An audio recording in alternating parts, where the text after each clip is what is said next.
Hi, Jim here, and you're listening to the Honest Filmmaker podcast. So, a bit of a change of pace this week. I'm going to be talking about my previous feature film, The Witch's Hammer, which is out now on Tubi and Amazon. And filmmaker Michael Marco has stepped in to host this episode and quiz me. I don't know any of the questions he's going to ask me, so I'm going to hand over to Michael. Well, thank you for having me, Jim. It's a pleasure to be back, and it was a pleasure watching your movie. So, I just had a lot of questions because I did my first film around that same time. So I was like, wow, I was wondering if Jim would be open to actually answer a few questions for the fans out there. So I'm going to jump right into it, and I was going to ask you. The Witch's Hammer was released in 2006. Yeah. That's your first film, correct? It's my first solo directed film. So I did a couple of movies where I was a co-director, but this was my first kind of like feature on my own. And what was the inspiration behind this movie? Why this movie? It's got such a great mix: vampires, witches, in period settings, contemporary storylines. You got kung fu fights. You got special effects. I mean, you packed it all. And for back then, it's impressive. Tell me about that process.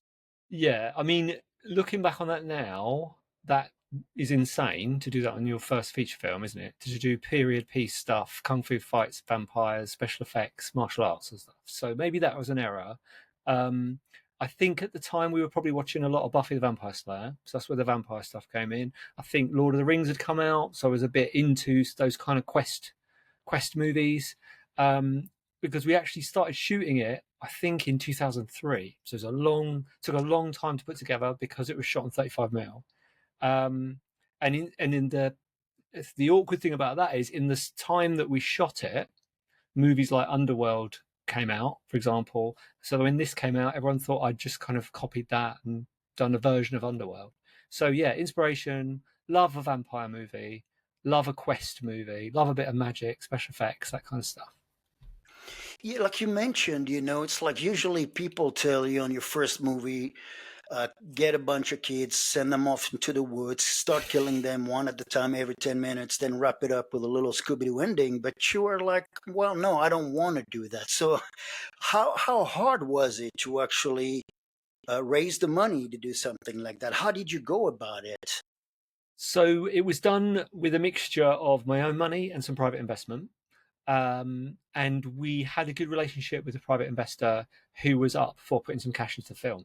Ironically, I don't know if the word ironic's right, but I had a conversation with him, sent him the script, and I said, "What do you think?" And he said, "I don't like it." He said, "I don't like it. I don't get it, but I'm not the target audience, so go for it." So that's the cash pretty much came from him and myself to put the film together. So you said you shot that on 35 millimeters. You obviously put a lot of heart into it, and at the time when shooting movies on 35 was extremely expensive. Uh, were there any thoughts, any talk about maybe doing something else? Which at the time HD wasn't around, so it was either video or film, or you just had your heart set onto film, and that's all there was. I think for me, so I'd come off the last two feature films I made were on Super 16, and back then we'd gone to Cannes with those films. The market was a lot healthier. There was a lot less out there, so there were people actually who wanted your project.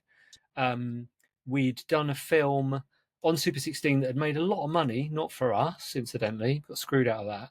But what we were hearing from the sales agents and distributors were, oh, you'll get a lot more money for something shot on 35mm. If it's shot on 35mm, raises the kind of quality, prestige of the project. So that was the behind the decision for it. Also, Super 16, I love it. It's got a real nice gritty look to it.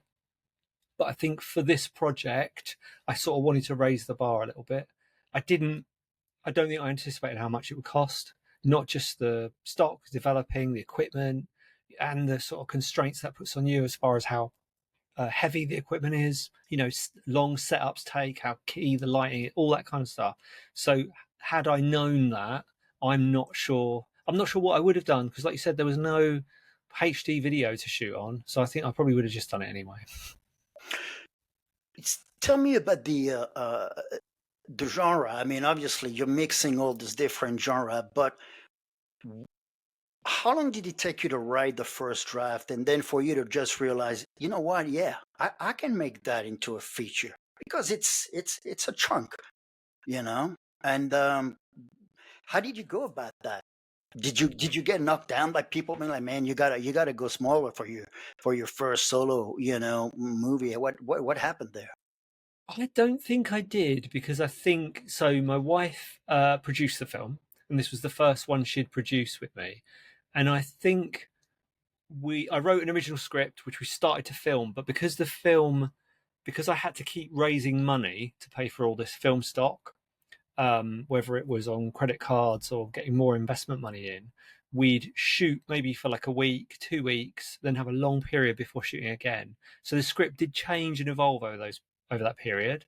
And there's probably things in it. So, like you said, there's an entire sequence set in a medieval village. There's an entire sequence in like a Spanish villa. Some of those sequences may have changed because I couldn't get my hands on what other ridiculous thing I'd written into the script. But over time, we kind of made it all fit. You know, how much did your vision actually changed from the actual execution when you look at the final cut? Did you have any kind of like happy accident that kind of made it better than you planned or anything like that along the way? I think I wrote it not thinking about locations, which is a big no. I think if I'm giving anyone advice, is locations are so important. Um, but we lucked out in that Southampton, where we're based, has got a network of underground vaults. And back then, they were a lot easier, more easily accessible because obviously filming didn't happen that often.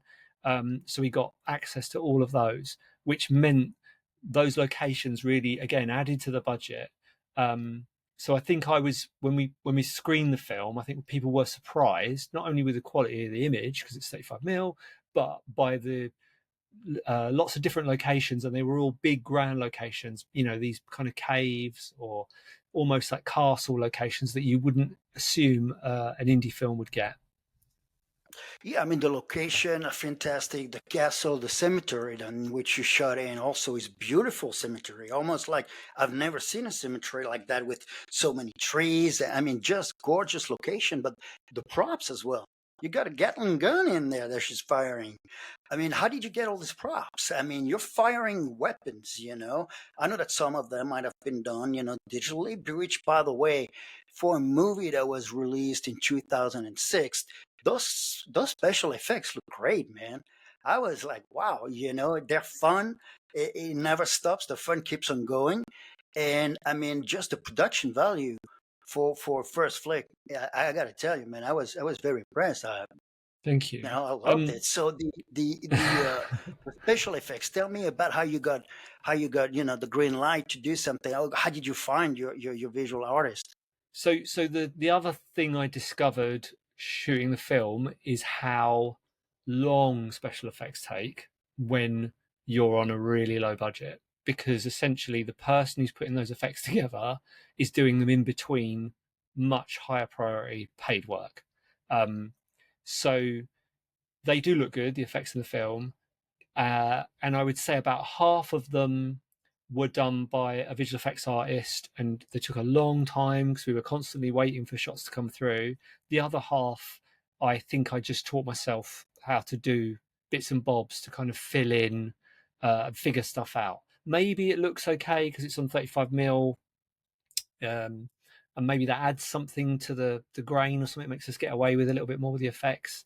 But yeah, again, big mistake. Don't stick a ton of effects in your first indie feature unless you know how to do effects. Well, I think you pulled it off very, very nicely, man. So congrats on that as well, And Orson Welles once said, when he looked back in his life, it's 95% running around trying to find the money, and only 5% of actually doing the making of it. So how do you relate to something like that? Yeah, I think that is. unfortunately, that's the filmmaking world we all live in, isn't it? That uh, those two ends of the process, raising finance and then making money, are so hard, and they can be soul destroying because they can last a long time. So that initial phase of trying to get people to invest in your film is a lot of people saying no. It's, at least, I think the ratio I would use, which is the same with sales and distribution, is 20 no's for one maybe, and then out of 50 maybes you might get a yes. And the same with sales and distribution, trying to find a good, reliable sales and distribution company. If you're going to do that worldwide, you've got to swim through all the sharks, and then you've got to find that one in 100 person who's actually going to get behind your movie, promote it, and sell it properly. And how did you find your distributor? Distribution. Carl, now you're taking me back to The Witch's Hammer. I think for that one, because we'd been burnt so badly on the previous film, we did spend a little bit of time looking for the right people. And I remember originally I was like, right, I'm doing distribution on my own. I'm going to send out my own screeners. I'm going to deal with distributors, and they're going to come straight to me, and I'm going to supply the film to them. This was a long time ago. So obviously we're talking, they're going to expect a Betamax copy of the film, and they're going to expect QC reports and all this kind of malarkey. And so I sent the film off, and I remember we went on a holiday. We went to a place called Portland, Isle of Portland. So it's a little bit kind of out of the way, not a great mobile signal. But the week after I sent them out, I started to get phone calls from people, and I can't remember the amount he offered me, but someone from a reasonably good distribution company said, "Hey, they've seen the film. I'll give you this much for it." And at the time, I didn't know that that was a good offer. So I was kind of a bit, well, we're not ready to sign yet. We're hedging our bets a bit. We're going to think about it. And I should have took that offer. And then later down the line, having been through that sales and distribution process, and not finding the right home for it, we went with a US sales agent who was pretty good, and managed to sell to maybe 5 or 6 of the big territories. Why redoing the audio mix? Why did you decide now to release the movie with a new mix? I think, well, 2 reasons. One was that the film had come back to us. So again, here's a tip for indie filmmakers: if you're signing a contract, make sure you're happy with the term. So 7 to 10 years, maybe. I mean, I know there are some contracts out there where they put till infinity on it or whatever. But since this was a while ago, the film came back to us, and we waited until all of those territories had come back to us, so we could then self-distribute it and not have to worry about territories, about where it's going to hit. It could essentially be released anywhere. We own all the rights. That was the first reason. The second reason was, when it was released originally, it wasn't in the age of social media and the age of easier self-promotion. Really, all you could do back then was probably get it in a magazine article, maybe local television, newspaper if you're lucky. So it's interesting now, and I've been quite pleased with the success. I've been putting sort of reels up, particularly on YouTube, little scenes from the film, and I've been really pleased with how people have responded to those and watched them. So yeah, so it was all about getting the rights back and then doing a proper promotion plan for the film.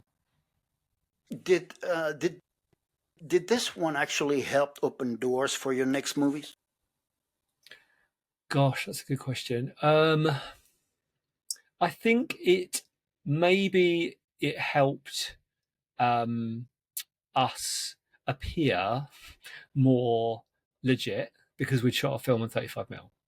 I don't know that it opened doors. I don't know that it maybe with sales and distribution, maybe there was a couple of people we'd talked to about the film who we might have gone back to at a later date.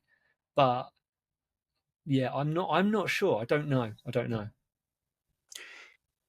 As far as the cast and crew, how did you put it together? Have you worked with them before? Did you have already a relationship with them, or did you have to go through the casting process as well? Yeah, we had a full on casting process for the film. I mean, we've got Stephanie Beacham in it. So she used to be in a show called The Colbys, which was a spin-off of Dynasty. Um, so she plays like Madeline in the film. And I knew I'd met her before on a previous film and knew I wanted to work with her again. And I used to watch Dynasty with my mum growing up, so it was kind of that. Oh, let's get her in here. I like those kind of classic actresses.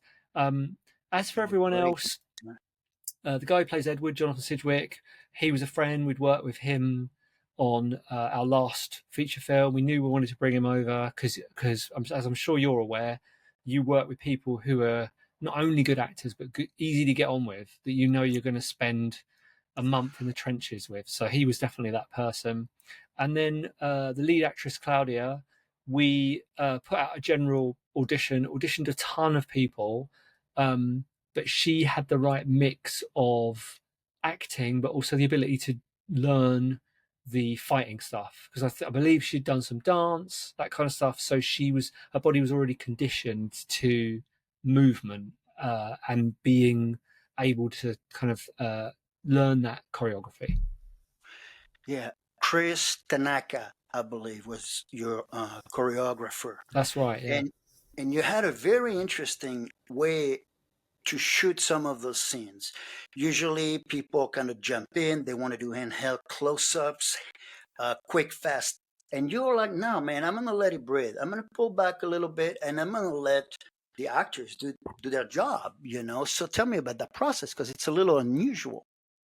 Yeah, maybe it is unusual now. Maybe back then it wasn't so unusual because I think we were probably I'm trying to think of the sort of films that would have come out and influenced. So maybe like something like The Matrix, where you're watching actors fight for real, and you do get to watch everything, but also the size of that camera, the weight of it, you couldn't do handheld with it. It would be impossible. Um, so you, I guess I lent more into that. Let's make it look beautiful. Let's put some slow mo in there. Let's roll the camera for as long as we can. The other thing is when you're trying to save money and you know that when that camera's spinning, it's spending money, you want to get as much as possible out of it. So if you can shoot an entire action sequence in one shot, then hallelujah, you're going to save a ton of money. And you shot with one camera, Yeah, yeah, yeah. right? So that can be very challenging too, as I found out myself. It's really cool because you can, position the camera in a way that, you would see the other camera if you're doing an over the shoulder or not, but it also extend the process kind of, you got to do it some few times actually to get it right, and then you got to spin it. And I remember on some projects I had what's called, I ran into what I call the selfish actor. The selfish actor being the actor that turns it up when he's on camera, Mm. but then when it's behind the camera, he's just reading the lines, which can be extremely tricky, especially when you're editing. As you know, you've edited the movie, and we're going to touch upon that in a minute. But tell me about your experience working on set with shooting with one camera and having to deal with that kind of situation. So the interesting thing about that is, so Stephanie Beacham had been on a major soap opera for say 10 years. So she knows a movie set, she knows a TV set inside out. And what she would do is say we're doing a shot reverse shot, she would deliver her lines, and while the other actress is delivering her lines, she might turn away, you know, like in a way that when you're watching it, you're like, oh, I like what she's doing. It's kind of it fits the scene. There's a scene in particular where she's kind of facing off against someone, and she's grabbing her wrist, and she kind of turns away. And at the time, I thought, oh, that's really good. When you watch it in the edit, you're like, no, no, no. What she's doing is she's turning the other person's close up into her close up because she's turning into camera. And now suddenly she's completely in focus, and we're watching her. So that's probably a trick she got from soap operas. Um, the other thing I'll say about those cameras, which totally geeked me out when we were filming, was that they were the same. So they were Panavision cameras, 35mm cameras. They were the same cameras they used on Tim Burton's Batman, which I absolutely love. So for us to be using a camera from that movie was just amazing. Oh man, what a trip! Yeah, I remember when that movie came out in 1989. That's a big year, man. That was a big year. What was the toughest day that you had on set where you were like, man, I don't know what's going on, but it's like life has a funny way of throwing things at you. Just like you're in the thick of it, you're doing the your passion project you worked on so hard, and things starts to happen, and sometimes you're just like, man, I don't know, it might be a death in the family, it might be, things happen, and you can't just stop. You got people, you got to go, you got to keep going. So anything crazy happened like that? Anything, I mean, I don't want to say crazy, but tough to Mhm. deal with as you were going through it? There was a moment very early on with these wonderful Panavision cameras where a camera assistant removed something from the camera that's not supposed to come out. So I think maybe he was loading the film or something, and he undid a screw, and a piece came out, and he showed it to the DOP, and the DOP just melted down and was just like, "What have you done? Why did you take this out?" And they couldn't get it back in. They couldn't get back into the camera. And at the time, obviously, Panavision had done us an amazing deal to get these cameras. And at the time, we were thinking, if we tell them this, they could just take all the cameras away from us. This could be it. Game over. Film could be shut down. Um, Thankfully, they managed to get this piece back into the camera. We did take the cameras back to Panavision. They did examine them because I think the DOP said, "Oh, this seems to be a little bit loose." It wasn't as big a deal as we'd thought, but in that moment, it did feel like, well, this, you know what I mean? This is it. We've This tiny little piece of metal is going to take us off the rails. Mm, yeah. Did you learn anything as a first time filmmaker? I mean, for your first feature, like a hacks or a trick or something, because when you go in, usually you're like, hey, I'm hoping, even as a director or as a writer, I'm like, I'm gonna learn something from this new director of photography, or this new set dresser or director or whatever. And for me, it was realizing that sometimes you don't need to see the whole picture or worry about the whole picture, but just worry about what's in a frame. And that saves a lot of time, to just be like, hey, don't worry about what's behind there because we already shot it and we're not going to see it again. But and you're like, oh wait, I never thought of that, to just worry about what's in the frame. Anything like that for you? I think mine would be in the preparation end, and it would be that the two films we shot previously, we just kind of made it up as we went along. This one, I storyboarded every single shot. I had a shot list. I have my book. I mean, I'm working on a short at the moment. My book's here with my terrible storyboards on it. Um, but that's my Bible. And without that, I can't function. I can't hold all of that information in my head. Maybe if I was doing something that was a bit more just about a performance and two actors, and I had a lot more time, I would be more relaxed. But on any film I shoot, I have to have those storyboards, and I have to be the person on set who knows it the most, who knows it inside out. And that's on that film. I think I learned the power of preparation. So when the movie was initially released, what was the reaction when it was released in '06? Yeah, it was pretty good actually. We got a ton of really good reviews, and I think that's because there weren't that many things like this out there. There was more stuff like this in America, so there wasn't a lot of British vampire indie films. There was, I think, Razorblade Smile was the first kind of big indie vampire movie, but ours had a bit more emphasis on like martial arts and magic. It wasn't such a horror. Um, so yeah, I think that I was pleased with the reception. I was really pleased with the reviews. I'd be over the moon with those reviews now, but obviously these days you've pretty much got to pay for reviews, or you know what I mean. It's a lot harder to get those reviews. Um, but yeah, back then we had loads of magazine articles. So yeah, I was really, really happy with the way it was received. And so, what were the moment that made you decide to re-release the film and to get back and work on the audio? And how did this new audio mix change the viewing experience? I think it was something I've always wanted to do because we wanted. I think when it got put on DVD, it was a lower resolution copy, so it didn't show it in its best light. Um, and one of the things about it is it does, I think it looks really nice as a film. It looks nice, 35mm, lots of color, really like it. So I think we always knew we wanted to re-release it, but I think maybe we were just waiting for maybe the American rights to come back to us. And then we knew we'd push the button on it. But also probably what we were waiting for is self-distribution to become as easy as it is currently, because the choice would have been, okay, I've got my film back, who am I going to give it to now? Are they going to sell it properly? Are they going to promote it? Is it just going to sit in their catalog for a year? Whereas this was, right, give it to me. It's going straight up on Film Hub. I'm going to get it on as many platforms as possible, and I'm going to be responsible for promoting it this time.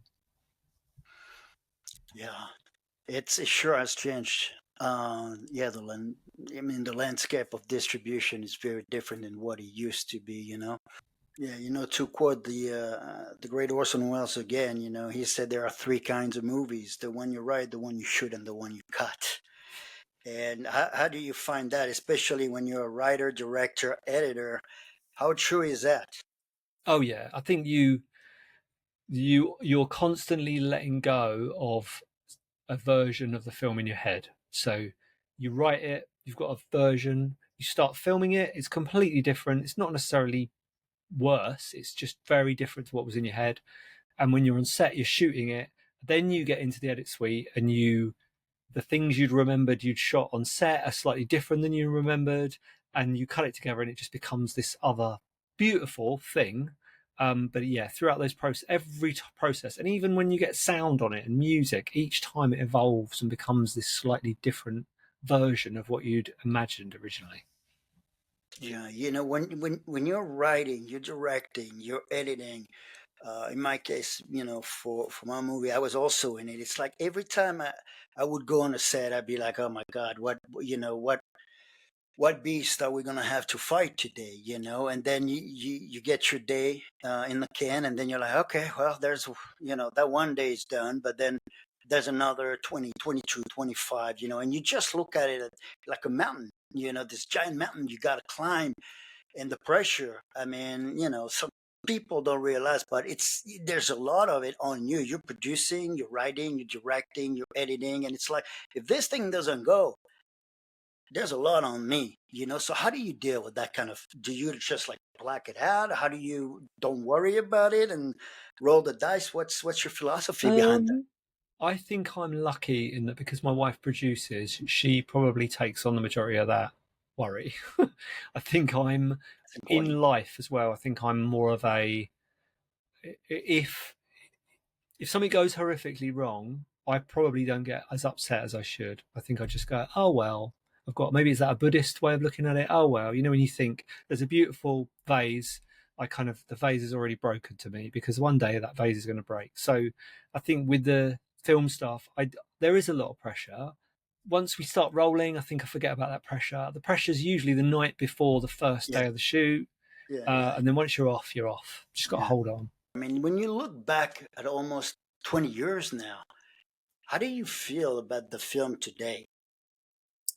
Um, I'm proud of it, like myself and my wife. We're really proud of it because it represents to us a kind of block of time in our lives. So it's just before we had kids, um, and it was, uh, for the most part, I really enjoyed filming it, and we put a lot of love into that film. A lot of love and a lot of care, and everybody did because I think everybody realised that it because it cost so much because of 35mm, there was a lot of pressure on everybody to get their particular jobs right. We made a lot of lifelong friends making that film. So yeah, I look back at it fondly.